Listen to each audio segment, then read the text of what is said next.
Hello friends, welcome to quick revision point. My name है Raksha Srivastava. Friends, आज हम बाल विकास एवं शिक्षा शास्त्र के इंपॉर्टेंट क्वेश्चन को डिस्कस करेंगे जो कि फ्रेंड एग्जाम के लिए इंपॉर्टेंट है। ओके, तो स्टार्ट करते हैं। फर्स्ट क्वेश्चन क्या है? प्रेरणा और सीखने के बारे में इनमें से कौन सा कथन सही है? ओके, तो फर्स्ट है फ्रेंड, सीखना तब प्रभावी होता है जब छात्र सजा से बचने के कारण अभिप्रेरित होते हैं। सेकेंड है, सीखना तब प्रभावी होता है जब छात्रों में आंतरिक अभिप्रेरणा हो। थर्ड है, सीखना तब प्रभावी होता है जब छात्र बाहरी रूप से प्रेरित होते हैं। एंड फोर्थ है, सीखने में प्रेरणा की कोई भूमिका नहीं होती है। ओके, तो प्रेरणा और सीखने के बारे में इनमें से कौन सा कथन सही है? तो जो सही है वो यह है कि सीखना तब प्रभावी होता है जब छात्रों में आंतरिक अभिप्रेरणा हो। ओके, राइट आंसर जो होगा फ्रेंड वो सेकंड हो जाएगा, क्योंकि जब बच्चे आंतरिक रूप से प्रेरित होते हैं तो वे सबसे बेहतर सीखते हैं। ओके, राइट आंसर जो होगा फ्रेंड वो सेकंड हो जाएगा। आगे देखते हैं नेक्स्ट क्वेश्चन क्या है फ्रेंड? अनुभवात्मक अधिगम किस पर बल देता है? अनुभवात्मक अधिगम किस पर बल देता है? फर्स्ट है, बच्चों के अधिगम पर, शिक्षा के नियंत्रण पर। एंड सेकंड है फ्रेंड, सीखने में पुनर्बलन की भूमिका पर। एंड थर्ड है, आलोचनात्मक प्रतिबिंबन के महत्व पर। एंड फोर्थ है, एक प्रक्रिया के बजाय अधिगम को एक उत्पाद के रूप में देखने पर। ओके, तो अनुभवात्मक अधिगम किस पर बल देता है? तो वो यह देता है फ्रेंड, आलोचनात्मक प्रतिबिंबन के महत्व पर बल देता है, क्योंकि अनुभवात्मक अधिगम में बच्चा जो होता है वो नए ज्ञान को अपनाने और समझने के लिए अपने अनुभव जो है वो एक्सपीरियंस पर उसके निर्भर करता है। यानी क्रिटिकल रिफ्लेक्शन एक ऐसी सोचने की प्रक्रिया होती है, प्रोसेस है, जिसमें बच्चा जो होता है अपने विचार, अनुभव या विश्लेषण के माध्यम से अपने कार्य के किसी भी पहलू को समझता है और उसका मूल्यांकन यानी इवैल्यूएशन करता है। और यह प्रक्रिया किसी सिचुएशन के बारे में जो है इन डेप्थ में सोचने और समझने की क्षमता को के बारे में जो है बताती है। ओके, राइट आंसर जो होगा फ्रेंड वो थर्ड हो जाएगा। नेक्स्ट क्वेश्चन, निम्नलिखित में से कौन सी प्रक्रिया अधिगम के दौरान योगदान नहीं देती है? निम्नलिखित में से कौन सी प्रक्रिया जो है वो अधिगम के दौरान योगदान नहीं देती है? तो फर्स्ट है संगठन, सेकंड है वर्गीकरण, थर्ड है वैचारिकता एंड फोर्थ है गैर प्रासंगिकरण। तो राइट आंसर जो होगा फ्रेंड वो फोर हो जाएगा, गैर प्रासंगिकरण। ओके, गैर प्रासंगिकरण यानी कॉन्टेक्स्ट से हटकर जब बात की जाती है। ओके, यानी कॉन्टेक्स्ट से हटकर जब बात की जाती है तो उसे हम गैर प्रासंगिकरण कहते हैं। और किसी भी विषय वस्तु, स्थिति या स्थान के बारे में चर्चा हो रही है और यदि उससे हटकर कोई बात की जाए, ओके, तो उसे कहा जाता है गैर प्रासंगिकरण, यानी जब कोई बात मूल विषय से अलग हटकर की जाए। तो राइट आंसर जो होगा वो फोर हो जाएगा। आगे देखते हैं नेक्स्ट क्वेश्चन क्या है? नेक्स्ट क्वेश्चन है फ्रेंड कि निम्नलिखित में से अधिगम का प्राथमिक लक्ष्य कौन सा होना चाहिए? तो फर्स्ट है तथ्यों को रटना, सेकंड है यंत्रवत याद करने के पूर्वाभ्यास में उत्कृष्ट बनना, थर्ड है समकक्षियों के साथ प्रतिस्पर्धा, फोर्थ है समालोचनात्मक चिंतन का विकास। ओके, तो निम्नलिखित में से अधिगम का जो है प्राथमिक लक्ष्य कौन सा होना चाहिए? तो वो होना चाहिए समालोचनात्मक चिंतन का विकास होना चाहिए। Okay, right answer is four, क्योंकि समालोचनात्मक चिंतन में व्यक्ति जो होता है वो नए विचार को समझता है और उनका विश्लेषण करता है। इस प्रक्रिया में व्यक्ति को विभिन्न दृष्टिकोण और तथ्यों को समझने में मदद मिलती है और इसके द्वारा नई खोज और विचारों का जन्म होता है। ओके, राइट आंसर जो होगा फ्रेंड वो फोर हो जाएगा। आगे देखते हैं नेक्स्ट क्वेश्चन क्या है? नेक्स्ट क्वेश्चन है फ्रेंड कि बच्चे सबसे प्रभावी ढंग से तब सीखते हैं यदि कोई अवधारणा फर्स्ट है सामान्य से विशिष्ट की ओर बढ़ती है, सेकंड है अमूर्त से मूर्त की ओर बढ़ती है, थर्ड है जटिल से सरल की ओर बढ़ती है और फोर्थ है तर्क संगत से अनुभवजन्य की ओर बढ़ती है। तो राइट आंसर जो होगा फ्रेंड वो फर्स्ट हो जाएगा, सामान्य से विशिष्ट की ओर बढ़ती है। Okay, right answer is first. आगे देखते हैं नेक्स्ट क्वेश्चन क्या है? नेक्स्ट क्वेश्चन है फ्रेंड कि अर्थपूर्ण अधिगम में क्या सम्मिलित है? अर्थपूर्ण अधिगम में क्या सम्मिलित है? फर्स्ट है पुरस्कार और दंड का प्रावधान अवसर, बी है एक दूसरे के साथ बातचीत करने के, थर्ड है सीखने के तरीकों पर विचार, फोर्थ है साथियों के साथ प्रतिस्पर्धा के अवसर। तो अर्थपूर्ण अधिगम में जो सम्मिलित है फ्रेंड वो यह सम्मिलित है कि एक दूसरे के साथ बातचीत करने के एंड सीखने के तरीके पर विचार। दूसरा और तीसरा जो है राइट आंसर हो जाएगा, क्योंकि अर्थपूर्ण अधिगम वह होता है जिसमें बच्चे जो होते हैं किसी विशेष विषय के महत्व को समझते हैं, उस पर चर्चा करते हैं और उसका मूल्यांकन करते हैं। और इस अधिगम में बच्चे जो होते हैं वो अपनी पूर्ण समझ के साथ इन्वॉल्व होकर अधिगम करते हैं। ओके, तो राइट आंसर जो होगा फ्रेंड दूसरा तीसरा हो जाएगा। आगे देखते हैं नेक्स्ट क्वेश्चन क्या है? नेक्स्ट क्वेश्चन है फ्रेंड कि एक सामाजिक रचनात्मक कक्षा में अधिगम जो होता है फर्स्ट है बच्चों के व्यवहार में स्थायी रूप से मापने योग्य परिवर्तन है, सेकंड है ज्ञान के सह निर्माण की एक प्रक्रिया है। थर्ड है एक उद्दीपन और प्रतिक्रिया के युग्म से होता है। एंड फोर्थ तब होता है जब छात्रों को सकारात्मक पुनर्बलन पेशकश की जाती है। ओके, तो एक सामाजिक रचनात्मक कक्षा में अधिगम जो होता है फ्रेंड, वो यह होता है कि ज्ञान के सह निर्माण की एक प्रक्रिया है, क्योंकि एक सामाजिक रचनात्मक कक्षा में छात्र जो होते हैं वो एक दूसरे से और शिक्षकों से किसी विषय पर विचार करते हैं, समझते हैं और समाधान निकालते हैं, और इस प्रकार वे जो होते हैं एक दूसरे से अपने ज्ञान को बांटते हैं। ओके, तो राइट आंसर जो होगा फ्रेंड वो सेकंड हो जाएगा। आगे देखते हैं। नेक्स्ट क्वेश्चन है friend, fill in the blanks. अधिगम के लिए उचित कक्षा वातावरण का आधार होने चाहिए। कैसे होने चाहिए? फर्स्ट है अनुकूलन और पुनर्बलन के सिद्धांत। सेकंड है प्रतिस्पर्धा और व्यक्तिवाद। थर्ड है सहयोग और सकारात्मकता। एंड फोर्थ है पृथकीकरण व नामीकरण। तो अधिगम के लिए उचित कक्षा वातावरण का आधार जो होना चाहिए वो यह होना चाहिए, सहयोग और सकारात्मकता होनी चाहिए, क्योंकि सहयोग और सकारात्मकता अधिगम में जो होता है में छात्र एक साथ मिलकर काम करते हैं, एक दूसरे का सहयोग करते हैं। ओके, और योजना यानी प्लानिंग बनाते हैं, जैसे समस्या समाधान, प्रॉब्लम सॉल्विंग आदि। ओके, सहयोग जो होता है कोऑपरेशन से कार्य करने के कारण बच्चे में सामाजिक सहयोग और सहभागिता की भावना भी जो होती है वो विकसित होती है। ओके, तो राइट आंसर जो होगा फ्रेंड वो थर्ड हो जाएगा, सहयोग और सकारात्मकता। नेक्स्ट क्वेश्चन क्या है? निम्नलिखित में से कौन सी प्रक्रिया जो है वो सार्थक सीखने को बढ़ावा देती है?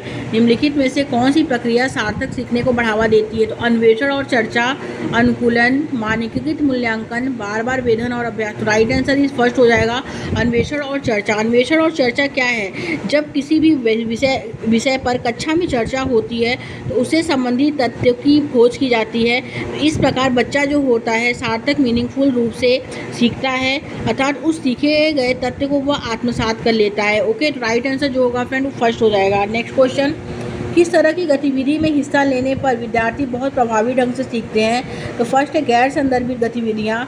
सेकंड है यांत्रिक रूप से की जाने वाली गतिविधियाँ। थर्ड है अर्थपूर्ण गतिविधियाँ। एंड फोर्थ ऐसी गतिविधियाँ जो शिक्षक द्वारा पूर्ण रूप से नियंत्रित और निर्देशित हों। ओके, तो किस तरह की गतिविधियों में हिस्सा लेने पर विद्यार्थी बहुत प्रभावी ढंग से सीखते हैं? वो है अर्थपूर्ण गतिविधियाँ। राइट आंसर ये थर्ड हो जाएगा। अर्थपूर्ण गतिविधियाँ जो होती हैं वह होती हैं जिसमें आप कुछ सीखते हैं, कुछ प्रेरणा लेते हैं और अपनी जीवन शैली से उसे अपनाते हैं। राइट आंसर जो होगा फ्रेंड वो थर्ड हो जाएगा। आगे देखते हैं। नेक्स्ट क्वेश्चन क्या है? बच्चों की सीखने की प्रक्रिया जो होती है फर्स्ट है सामाजिक सांस्कृतिक संदर्भ में होती है। सेकंड है कि उनकी आनुवंशिक संरचना के आकलन के बाद सटीक भविष्यवाणी की जा सकती है। थर्ड है को कड़ी सजा देकर सुशासित किया जा सकता है। एंड फोर्थ में उनके विकास से बाधा उत्पन्न होती है। ओके, तो करेक्ट आंसर जो होगा कि बच्चों की सीखने की प्रक्रिया जो होती है वो सामाजिक सांस्कृतिक संदर्भों में होती है। ओके, क्योंकि शिक्षा के द्वारा हम जो भी ज्ञान और अनुभव प्राप्त करते हैं उसका हमारे व्यक्तिगत यानी पर्सनल, सोशल एंड कल्चर जीवन पर प्रभाव पड़ता है। इसलिए सीखने की जो प्रक्रिया है वो वे सामाजिक और सांस्कृतिक संदर्भ को ध्यान में रखकर की जानी चाहिए। ओके, तो राइट आंसर जो होगा फ्रेंड वो फर्स्ट हो जाएगा। नेक्स्ट क्वेश्चन देखेंगे। नेक्स्ट क्वेश्चन क्या है? सीखने का कौन सा दृष्टिकोण जो है वो आंतरिक प्रेरणा पर केंद्रित है और सार्थक सीखने के लिए सामाजिक संपर्क पर जोर देता है? फर्स्ट है व्यवहारवादी दृष्टिकोण। सेकंड है संज्ञानात्मक दृष्टिकोण। थर्ड है सामाजिक सांस्कृतिक दृष्टिकोण। फोर्थ है मनोयौनिक दृष्टिकोण। तो राइट आंसर जो होगा फ्रेंड वो थर्ड हो जाएगा, सामाजिक सांस्कृतिक दृष्टिकोण। ओके, नेक्स्ट क्वेश्चन देखते हैं फ्रेंड्स कि निम्न में से कौन सा आंतरिक अभिप्रेरणा का उदाहरण है? तो फर्स्ट है फ्रेंड रुचि के कारण नया कौशल सीखना। सेकंड है इनाम जीतने के लिए प्रश्नोत्तरी में भाग लेना। थर्ड है सजा से बचने के लिए गृह कार्य पूरा करना। एंड फोर्थ है माता पिता की प्रशंसा पाने के लिए पढ़ाई करना। तो निम्न में से कौन सा आंतरिक अभिप्रेरणा का उदाहरण है? तो आंतरिक अभिप्रेरणा जो है फ्रेंड वो रुचि के कारण नया कौशल सीखना है। राइट आंसर इज फर्स्ट, क्योंकि जब बच्चे को किसी कार्य का या विषय में रुचि होती है तो वह स्वतः ही उस काम को करने के लिए प्रेरित होता है। ओके, राइट आंसर जो होगा फ्रेंड वो फर्स्ट हो जाएगा। आगे देखते हैं नेक्स्ट क्वेश्चन क्या है। नेक्स्ट क्वेश्चन है फ्रेंड की प्रभावशाली अधिगम के लिए शिक्षिकाओं को अपने विद्यार्थियों में किन कौशल का विकास करना चाहिए? तो फर्स्ट है फ्रेंड इसमें समालोचनात्मक सोच का, सृजनात्मकता का, समस्या समाधान का, कैसे सीखते हैं यह सीखना। ओके, क्योंकि प्रभावशाली अधिगम के लिए आवश्यक है कि दिए गए कार्य को बच्चे नए ढंग से अपने तरीके से करने का प्रयास करें, समस्या समाधान के कौशल को विकसित करने का प्रयास करें, कार्य को करके सीखें। ओके, तो राइट आंसर जो होगा पहला, दूसरा, तीसरा, चौथा चारों करेक्ट हो जाएगा। तो राइट आंसर 4 हो जाएगा इसमें। आगे देखते हैं। कथन फर्स्ट है फ्रेंड सहयोगात्मक अधिगम को सुशासित करने के लिए शिक्षकों को विद्यार्थी में आपसी संवाद को प्रोत्साहित करना चाहिए। तो ये बिल्कुल करेक्ट है। एंड तर्क आर है फ्रेंड कि सीखना जो होता है वो दूसरे की मदद लेकर जो है स्वनिर्माण की प्रक्रिया है, तो ये भी करेक्ट है। तो ए और आर दोनों सही है और आर सही व्याख्या करता है ए की, तो राइट आंसर इस फर्स्ट हो जाएगा। आगे देखते हैं फ्रेंड्स, बच्चों के सीखने के बारे में निम्नलिखित में से कौन सा कथन सही नहीं है। तो फर्स्ट, बच्चे चक्रीय तरीके से सीखते हैं। सेकंड है, बच्चे रैखिक तरीके से सीखते हैं। थर्ड है, बच्चे अपनी गलतियों और त्रुटियों से सीखते हैं। फोर्थ है, बच्चे तब सीखते हैं जब वे सक्रिय संबंध बनाने में सक्षम होते हैं। तो बच्चों के सीखने के बारे में जो कथन सही नहीं है वो यह है, बच्चे रैखिक तरीके से सीखते हैं। ये क्या है? ये गलत है, क्योंकि रैखिक अधिगम जो होता है में बच्चा समान गति से सीखते चले जाते हैं, ऐसा सीखने में नहीं होता है। बच्चा कभी तेज गति से व मंद गति से सीखता है। ओके, राइट आंसर ही सेकंड हो जाएगा। आगे देखते हैं नेक्स्ट क्वेश्चन क्या है। नेक्स्ट क्वेश्चन है फ्रेंड, विद्यार्थियों को सक्षम करने के लिए वे अपने सीखने को विनियमित कर पाएँ, एक शिक्षिका को क्या करना चाहिए। फर्स्ट है, बच्चों को निष्क्रिय रूप से निर्देशों का पालन करने के लिए प्रोत्साहित करना चाहिए। सेकंड है, सीखने की प्रक्रिया पर सख्त नियंत्रण रखना चाहिए। थर्ड है, बच्चों को स्वयं लक्ष्य तय करने व उसे पाने को रणनीतियों पर काम करने से हतोत्साहित करना चाहिए। एंड फोर्थ है, बच्चों में अधिसंज्ञानात्मक क्षमताओं के विकास पर ध्यान केंद्रित करना चाहिए। ओके, तो राइट आंसर जो होगा फ्रेंड, विद्यार्थियों को सक्षम करने के लिए कि वे अपने सीखने को विनियमित कर पाएँ, एक शिक्षिका को बच्चों में अधिसंज्ञानात्मक क्षमताओं के विकास पर ध्यान केंद्रित करना चाहिए, क्योंकि बच्चों में अधिसंज्ञानात्मक क्षमता जो होता है का अर्थ है बच्चे किस प्रकार सोचते हैं, किस प्रकार समस्या समाधान करते हैं। यह बच्चे में उस ज्ञान का विकास है जिससे वे अपने आसपास की चीज़ों और क्रियाओं को भली भांति समझ पाते हैं। ओके, राइट आंसर जो होगा फ्रेंड वो 4 हो जाएगा। आगे देखते हैं नेक्स्ट क्वेश्चन क्या है, एक प्रभावी शैक्षिक रणनीति क्या है। तो फर्स्ट है फ्रेंड, सीखने की प्रक्रिया पर शिक्षक का पूर्ण नियंत्रण है। सेकंड है, संकलनात्मक मानचित्र बनाना व नई जानकारी को पूर्व जानकारी से जोड़ना। थर्ड है, जानकारी को गैर प्रासंगिक बनाना और उसे वियोजित टुकड़ों में याद करना। एंड फोर्थ है, अनर्थक वेधन व अभ्यास। राइट आंसर इज सेकंड, संकलनात्मक मानचित्र बनाना व नई जानकारी को पूर्व जानकारी से जोड़ना। ओके, करेक्ट आंसर ही सेकंड हो जाएगा। नेक्स्ट क्वेश्चन देखते हैं। कथन ए कहता है फ्रेंड कि बच्चे अक्सर विभिन्न घटनाओं को समझने के लिए सहज सिद्धांत गढ़ते हैं, ये करेक्ट है। एंड तर्क आर है कि बच्चे सक्रिय प्राणी हैं जो हमेशा अर्थ बनाने की प्रक्रिया में लगे रहते हैं। ओके, तो ये भी करेक्ट है। तो ए एंड आर इसमें दोनों सही है और आर जो है सही व्याख्या करता है ए की। करेक्ट आंसर जो होगा फर्स्ट हो जाएगा, क्योंकि बच्चे जो होते हैं फ्रेंड किसी भी घटना को समझने के लिए उसे किसी न किसी बात से कनेक्ट करने की कोशिश करते हैं जिससे वह ज़्यादा समय तक उस बात को याद रख सकें। ओके, राइट आंसर जो होगा फ्रेंड वो फर्स्ट हो जाएगा। आगे देखते हैं नेक्स्ट क्वेश्चन क्या है फ्रेंड, जब विद्यार्थी महसूस करते हैं कि सीखने की गतिविधि पर उनका नियंत्रण है तब उनकी अभिप्रेरणा का स्तर जो होता है फ्रेंड वो बढ़ जाता है और वे जो होते हैं स्वनियमित विद्यार्थी बन जाते हैं, क्योंकि जब विद्यार्थी बहुत अच्छे तरीके से किसी टॉपिक या कॉन्सेप्ट को समझ जाता है तो उस बच्चे का कॉन्फिडेंस बहुत हाई हो जाता है और वह खुद से अपने अधिगम को रेगुलेट कर पाता है। ओके, तो राइट आंसर जो होगा फ्रेंड फर्स्ट हो जाएगा। आगे देखते हैं, ज्ञान के निर्माण में कौन सी प्रक्रिया शामिल है। ज्ञान के निर्माण में कौन सी प्रक्रियाएँ शामिल है। फर्स्ट है, पूर्व ज्ञान का संगठन व पूर्ण संगठन। सेकंड है, अन्वेषण व खोज। थर्ड है, सामाजिक अंतःक्रिया। ओके, तो राइट आंसर जो होगा फ्रेंड वो हो जाएगा इसमें पहला, दूसरा, तीसरा, इसमें तीनों सही है कि ज्ञान के निर्माण में जो प्रक्रिया शामिल है वो है पूर्व ज्ञान का संगठन व पूर्ण संगठन, अन्वेषण व खोज एवं सामाजिक अंतःक्रिया। क्योंकि ज्ञान के निर्माण के लिए जो होता है पूर्व ज्ञान को नए ज्ञान से जोड़ना, खोज करना और एक विषय वस्तु को दूसरी विषय वस्तु से कनेक्ट करके पढ़ना जो होता है उसमें शामिल होता है। तो राइट आंसर इसमें तीनों करेक्ट है। ओके, नेक्स्ट क्वेश्चन देखते हैं फ्रेंड्स, सीखना क्या है। सीखना एक निष्क्रिय प्रक्रिया है, एक व्यक्तिगत कारकों से प्रभावित होता है, सामाजिक सांस्कृतिक संदर्भ से स्वतंत्र होता है, केवल जानकारी के प्रत्याहार और पुनरुत्पादन की प्रक्रिया है। तो सीखना जो है फ्रेंड व्यक्तिगत कारकों से प्रभावित होता है। क्यों प्रभावित होता है? क्योंकि सीखना आनुवंशिक, पर्यावरणीय व व्यक्तिगत कारकों से प्रभावित होता है। तो राइट आंसर जो होगा फ्रेंड वो सेकंड हो जाएगा। आगे देखते हैं नेक्स्ट क्वेश्चन क्या है, निम्न में से किस प्रकार की मान्यता रखने वाले विद्यार्थी कक्षा में सीखने की ओर उन्मुख होंगे व बेहतर प्रदर्शन करेंगे। फर्स्ट है फ्रेंड, अपनी जन्मजात योग्यता को बिल्कुल भी बदला नहीं जा सकता है। सेकंड है, मेहनत से खुद के सीखने व प्रदर्शन में बदलाव लाया जा सकता है। थर्ड है, अच्छे अंक प्राप्त करना किस्मत का खेल है। एंड फोर्थ है, जो एक बार सफल नहीं हुआ हो वो कभी सफल नहीं होगा। तो राइट आंसर जो होगा फ्रेंड सेकंड हो जाएगा, मेहनत से खुद के सीखने व प्रदर्शन में बदलाव लाया जा सकता है, क्योंकि यदि बच्चा खुद से मेहनत करने पर विश्वास करता है तो वह बच्चा सीखने की ओर उन्मुख होगा और बेहतर प्रदर्शन करेगा। बच्चा यदि आंतरिक रूप से प्रेरित होता है तो वह अपने बेहतर प्रदर्शन के लिए बहुत मेहनत करता है। ओके, तो राइट आंसर जो होगा फ्रेंड वो सेकंड हो जाएगा। नेक्स्ट क्वेश्चन क्या है, निम्न में से कौन सी प्रणाली विद्यार्थियों के अर्थपूर्ण अधिगम से सीखने में मदद करेगी? तो फर्स्ट है फ्रेंड, ज्ञान को विद्यार्थियों के निजी जीवन से जोड़ना। सेकंड है, केवल विद्यार्थियों को अच्छे अंक प्राप्त करने के लिए शिक्षण करना। थर्ड है, बारंबार वेधन व अभ्यास पर बल देना। एंड फोर्थ है, बहुत सी जानकारी को एक ही समय पर याद रखने का प्रयास करना। तो राइट आंसर जो होगा फ्रेंड वो फर्स्ट हो जाएगा, ज्ञान को विद्यार्थी के निजी जीवन से जोड़ना। क्योंकि यदि पढ़ाई जा रही विषय वस्तु को बच्चों को निजी जीवन से जोड़कर उन्हें उदाहरण दिया जाए तो बच्चे जो होते हैं उस विषय वस्तु को बहुत अच्छी तरह से जो होते हैं ग्रहण कर पाते हैं। तो राइट आंसर जो होगा फ्रेंड फर्स्ट हो जाएगा। आगे देखते हैं, एक सामाजिक रचनावादी कक्षा में सीखना किसको प्रोत्साहित करके किया जाता है? तो फर्स्ट है फ्रेंड इसमें अधिसंज्ञानात्मक कौशल, स्वनियमितता, विवेचनात्मक सोच एंड समस्या समाधान। ओके, पहला, दूसरा, तीसरा, चौथा जो है करेक्ट हो जाएगा। तो करेक्ट आंसर जो होगा फ्रेंड वो थर्ड हो जाएगा। ओके, आगे देखते हैं नेक्स्ट क्वेश्चन क्या है। नेक्स्ट क्वेश्चन है फ्रेंड की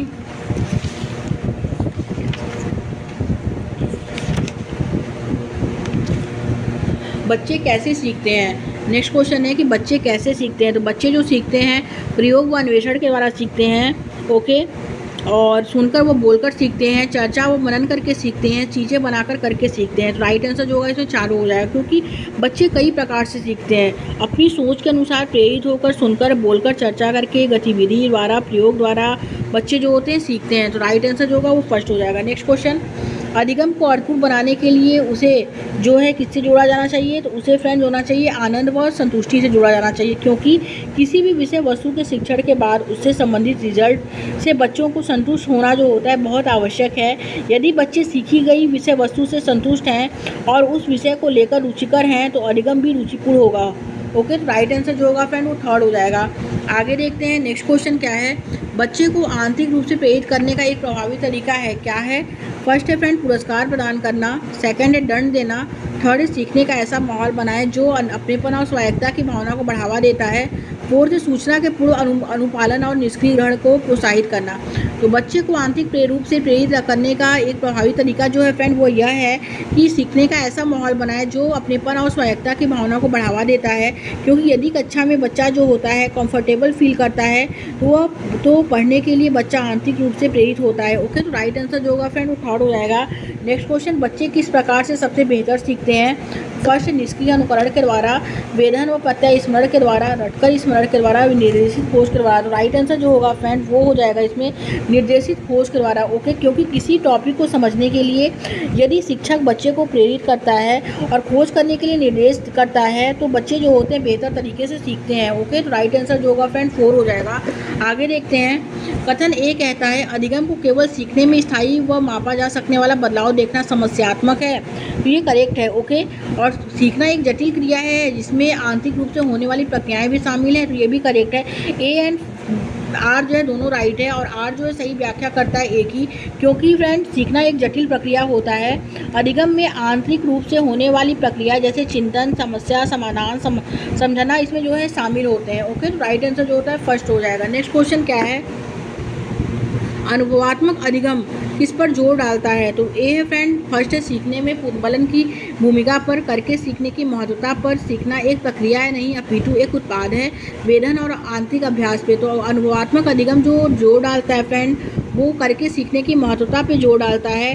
क्योंकि जब हम किसी कार्य को करके सीखते हैं तो उस कार्य से हमें जो सीख मिलती है उसको हम आने वाले समय में किसी अन्य कार्य को करने के लिए उपयोग कर सकते हैं जो कि हमें अनुभव से प्राप्त होता है। ओके, तो राइट आंसर जो होगा फ्रेंड वो सेकंड हो जाएगा। आगे देखते हैं, निम्नलिखित में से अर्थपूर्ण अधिगम के लिए आकलन की विशेषता क्या होनी चाहिए? तो आकलन की जो विशेषता होनी चाहिए फ्रेंड वो व्यापक होनी चाहिए और रचनात्मक होनी चाहिए। ओके, राइट आंसर जो होगा दूसरा तीसरा बहुत दोनों करेक्ट हो जाएगा। आगे देखते हैं नेक्स्ट क्वेश्चन क्या है। नेक्स्ट क्वेश्चन है फ्रेंड कि महारत उन्मुखी विद्यार्थी कैसे होते हैं? सीखने के लिए अपने लक्ष्य तय करते हैं। ओके, करेक्ट है। मानते हैं कि क्षमता स्थिर व स्थायी है, तो ये गलत है। तो बहुत ही आसान लक्ष्य तय करते हैं और या कोई लक्ष्य नहीं तय करते, ये भी गलत है। अपने सीखने को सुधार करने के लिए दूसरों की सहायता वो मदद लेते हैं। तो पहला और चौथा जो है राइट आंसर हो जाएगा फ्रेंड। करेक्ट आंसर ही थर्ड हो जाएगा, क्योंकि जब बच्चे सीखने के लिए सदैव प्रेरित रहते हैं, अपने लक्ष्य को तय कर लेते हैं और सीखने के लिए दूसरों की सहायता लेते हैं, तो उन्हें हम मास्टरी ओरिएंटेड स्टूडेंट या महारत उन्मुख छात्र कहा जाता है। ओके, राइट आंसर जो होगा फ्रेंड वो थर्ड हो जाएगा इसमें। नेक्स्ट क्वेश्चन, विविध भौतिक शिक्षण सामग्री का उपयोग करने से बच्चे को सीखने के अवधारणा में किस क्रम में मदद मिलती है? तो फर्स्ट है फ्रेंड ठोस से अमूर्त क्रम में मदद मिलती है। ओके, क्योंकि फ्रेंड जिस टॉपिक का अध्ययन बच्चों पर जो है बच्चों को करना है, यदि उससे संबंधित सामग्री को जो है उनके सामने प्रस्तुत किया जाए तो उस विषय में सोचने के लिए बच्चों को सहूलियत मिल जाती है, वह उससे विभिन्न विचारों को कनेक्ट कर पाते हैं। ओके, तो राइट आंसर जो होगा फ्रेंड फर्स्ट हो जाएगा।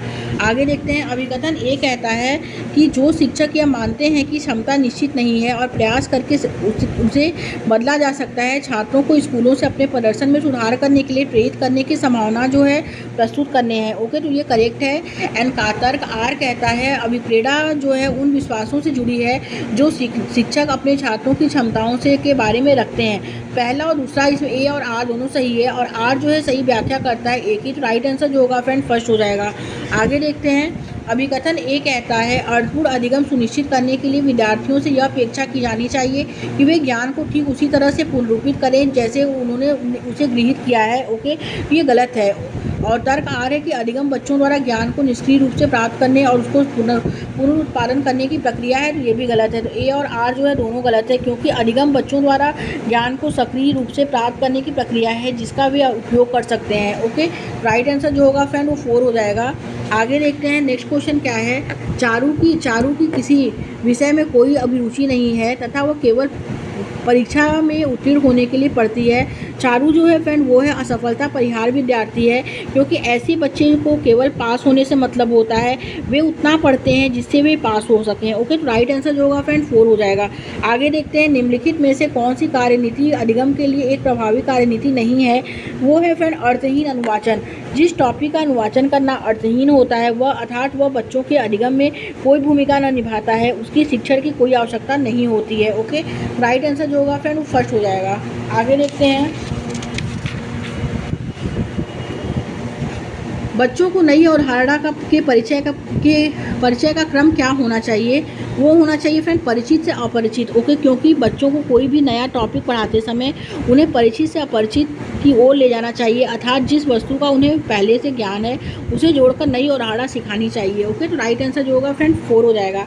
आगे देखेंगे, विद्यालय में जो है विद्यार्थियों का अर्थपूर्ण अधिगम जो है बहिष्करण प्रथाओं से नकारात्मक रूप से प्रभावित होता है और शिक्षार्थी केंद्रित जो होता है से सकारात्मक रूप से प्रभावित होता है। क्यों राइट आंसर जो होगा इसमें फर्स्ट हो जाएगा, क्योंकि ओके कि विद्यालय में जो है विद्यार्थियों का अर्थपूर्ण अधिगम जो होता है वो बहिष्करण प्रथाओं से नकारात्मक रूप से प्रभावित होता है और शिक्षार्थी केंद्रित जो होता है शिक्षा शास्त्र जो है सकारात्मक रूप से प्रभावित होता है। तो राइट आंसर इज फर्स्ट। आगे देखते हैं, फिल इन दी ब्लैंक्स में जो है कई तरीके से सभी सामग्री की प्रस्तुति सभी बच्चों को क्या करती है? सुगम बनाती है। ओके, तो राइट आंसर जो होगा फ्रेंड इसमें फर्स्ट हो जाएगा। आगे देखते हैं, समाजी रचनात्मक कक्षा में बच्चों के सीखने के बारे में निम्नलिखित में से कौन सा कथन सही नहीं है? तो सही जो नहीं है फ्रेंड वो यह है कि मानक संदर्भित परीक्षण आकलन को मानकीकृत करने का एकमात्र तरीका है। तो मानकीकृत मानक संदर्भित फ्रेंड ये निगेटिव टैग वर्ड है। ओके, तो ये गलत है। राइट आंसर जो होगा वो 4 हो जाएगा, क्योंकि निगेटिव क्वेश्चन पूछा है तो आंसर जो होगा वो निगेटिव होगा। 4 ऑप्शन करेक्ट हो जाएगा। आगे देखते हैं, योग्यता को फिल इन दी ब्लैंक्स जो है वृद्धिशील और असफलता को जो है सीखने के अवसर के रूप में सोचना छात्रों को अधिक प्रयास करके अधिक मेहनत करने के लिए प्रेरित करता है। ओके, तो राइट आंसर जो होगा वो फ्रेंड इसमें 4 हो जाएगा, क्योंकि किसी भी व्यक्ति की योग्यता में प्रयास के द्वारा बदलाव किया जा सकता है या उसको बढ़ाया जा सकता है। असफलता को यदि हम सीखने का अवसर मानकर जो है फिर से प्रयास करें तो सफलता को बदला जा सकता है। तो राइट आंसर जो होगा फ्रेंड इसे 4 हो जाएगा। आगे देखते हैं, नेक्स्ट है, निम्नलिखित में से कौन सा कारक सीखने को प्रभावित करता है? तो वो है फ्रेंड छात्र का सामाजिक सांस्कृतिक संदर्भ, और सेकंड है छात्र की आयु, थर्ड है एक अवधारणा को पढ़ने के लिए शैक्षणिक रणनीतियाँ। एंड फोर्थ है फ्रेंड छात्र की क्षमता के बारे में शिक्षक का विश्वास। तो पहला, दूसरा, तीसरा, चौथा राइट हो जाएगा। Right answer is 4। Next question देखते हैं फ्रेंड। एक व्यक्ति की धारणाएं उसके सीखने पर एक महत्वपूर्ण प्रभाव डालती हैं। निम्नलिखित में से कौन सी धारणा सीखने पर एक सकारात्मक प्रभाव डालेगी? तो सीखने पर सकारात्मक प्रभाव जो डालेगी फ्रेंड वो है इसमें अच्छे या बुरे अंक लाना अपने प्रयास पर निर्भर करता है। Right answer is third. क्योंकि सीखने के दौरान बच्चे को कभी सफलता मिलती है और कभी असफलता, यह हमारे प्रयास पर निर्भर करता है। तो लगातार प्रयास करते रहना ही अधिगम का मूल मंत्र होगा। ओके, तो राइट आंसर जो होगा फ्रेंड इसमें थर्ड हो जाएगा।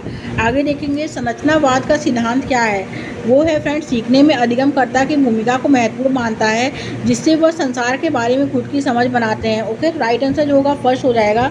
आगे देखते हैं। नेक्स्ट क्वेश्चन है बच्चों को नई अवधारणा से परिचित करवाने का क्या क्रम होना चाहिए? वो होना चाहिए फ्रेंड सरल से जटिल। राइट आंसर जो होगा फ्रेंड 4 हो जाएगा। क्योंकि नई अवधारणा को सीखने के लिए सरल तथ्य से शुरू करके धीरे धीरे जटिल की ओर बढ़ना चाहिए। राइट आंसर जो होगा फ्रेंड इसमें 4 हो जाएगा। आगे देखते हैं।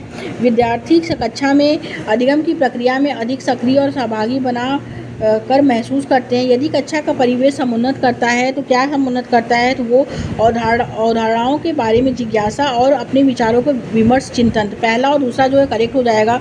क्योंकि यदि शिक्षक जो है बच्चों को विस्तार या विमर्श करने का अवसर देते हैं और विषय वस्तु को इस प्रकार प्रदर्शित करते हैं जिससे बच्चों में जो होती है जिज्ञासा उत्पन्न होती है तो उसे कक्षा में बच्चे जो होते हैं सक्रिय रूप से सीखते हैं। ओके, तो राइट आंसर जो होगा फ्रेंड वो फर्स्ट हो जाएगा। आगे देखते हैं अधिगम की गति कैसी होती है। तो फर्स्ट है पूरी तरह व्यक्तिगत कारकों पर निर्भर है। सेकंड है पूरी तरह वातावरणीय कारकों पर निर्भर है। थर्ड है व्यक्तिगत और वातावरणिक दोनों से स्वतंत्र है। एंड फोर्थ है व्यक्तिगत और वातावरणीय कारकों की पारस्परिक क्रिया पर निर्भर है। ओके, तो अधिगम में जो गति होती है फ्रेंड वो व्यक्तिगत और वातावरणीय कारकों की पारस्परिक क्रिया पर निर्भर है। राइट आंसर जो होगा फ्रेंड 4 हो जाएगा। आगे देखते हैं। नेक्स्ट क्वेश्चन क्या है, मेधावी विद्यार्थी विशेषकर कैसे होते हैं? तो फ्रेंड फर्स्ट है इसमें नई अवधारणाओं को सीखने में अधिक समय लगाते हैं। सेकंड अधिगम के स्थायित्व में कठिनाई का अनुभव करते हैं। थर्ड एक उप अवधारणाओं के मध्य संबंधों को नहीं खोज पाते हैं। एंड फोर्थ उच्च स्तरीय समस्या समाधान कौशल रखते हैं। ओके, तो मेधावी विद्यार्थी विशेषकर जो होते हैं फ्रेंड वो उच्च स्तरीय समस्या समाधान कौशल रखते हैं, क्योंकि मेधावी बच्चे कठिन समस्या का हल निकालने की योग्यता रखते हैं। ओके, तो राइट आंसर जो होगा फ्रेंड 4 हो जाएगा। आगे देखते हैं। निम्नलिखित में से कौन जो है अधिगम को सकारात्मक रूप से प्रभावित करता है?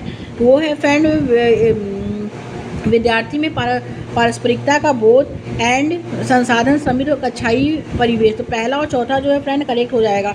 राइट आंसर जो होगा फ्रेंड 4 हो जाएगा। आगे देखते हैं। नेक्स्ट क्वेश्चन क्या है। नेक्स्ट क्वेश्चन है फ्रेंड अधिगम तब अधिक अर्थपूर्ण होता है जब विषय वस्तु को जो है संयोजित रूप से प्रस्तुत किया जाता है। ओके, राइट आंसर जो होगा फ्रेंड वो 4 हो जाएगा। क्योंकि अधिगम के दौरान किसी भी विषय को एक क्रम में प्रस्तुत करना बहुत आवश्यक है, जिससे एक चरण को दूसरे चरण से जोड़कर बच्चे सीख पाएँ। तो राइट आंसर जो होगा फ्रेंड 4 हो जाएगा।